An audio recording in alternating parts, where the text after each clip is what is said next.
Okay.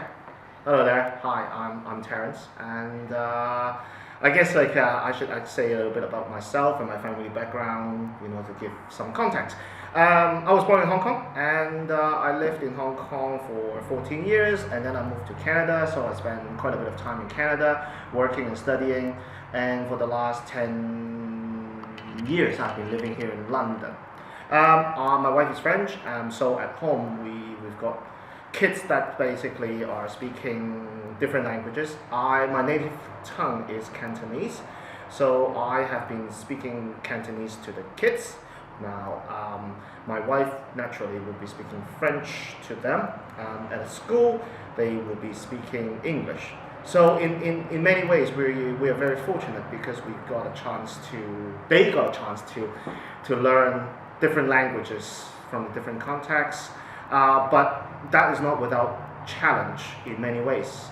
For my wife, I would like to think that it's a bit easier simply because when there are more people who speak French to them, so I could see that their ability to speak French is substantially better than, say, Cantonese, whereas I'm the only one speaking Cantonese to them. And you can really tell the difference as a result. For instance, between the kids, the two girls I have got, they speak French to each other. But to me, they would respond in English, and even though my requests or questions originally were in Cantonese, so it's a bit of a mix. How we actually get them to learn the languages. I would like to say it's very simple, but it's not simple at all because it is really hard to get them to learn Cantonese, not least because Cantonese is a complicated language that doesn't really match any of the writing. So in that sense, even reading to them is difficult. One can imagine it would be much easier to do it in French and English. So through readings, they pick up a lot. I guess the most important thing is, in my case, it's to keep on speaking Cantonese to them. I've got friends whose both parents are Cantonese, but they decided not to speak Cantonese to the children because the children are a lot more receptive to English. I have a different view. Even though I believe that the kids may find themselves confused a lot of the time, they were looking at me and saying, what are you talking about? I still insist on speaking Cantonese with them. Okay. So when it comes to writing, I can't do much writing with them other than the names.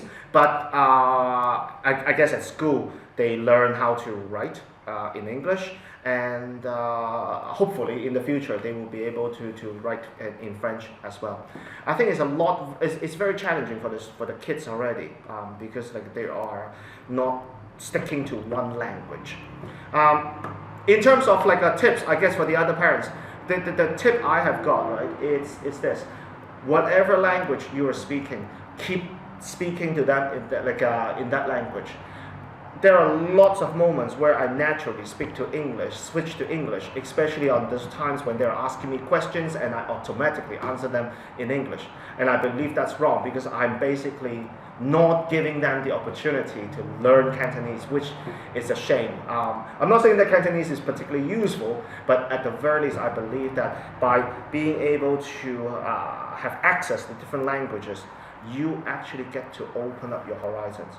I personally studied in Germany, so and therefore I realize how important it is to be able to operate. I wouldn't say even speaking fluently, but operate in a multilingual environment.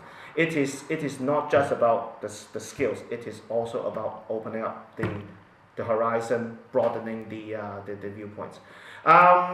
So I guess all I'm trying to say here is something probably can encapsulate it in one line, and that is speak as many languages to the kids as possible. And when they're young, they will learn that. You'll always be fascinated how well they can actually speak it.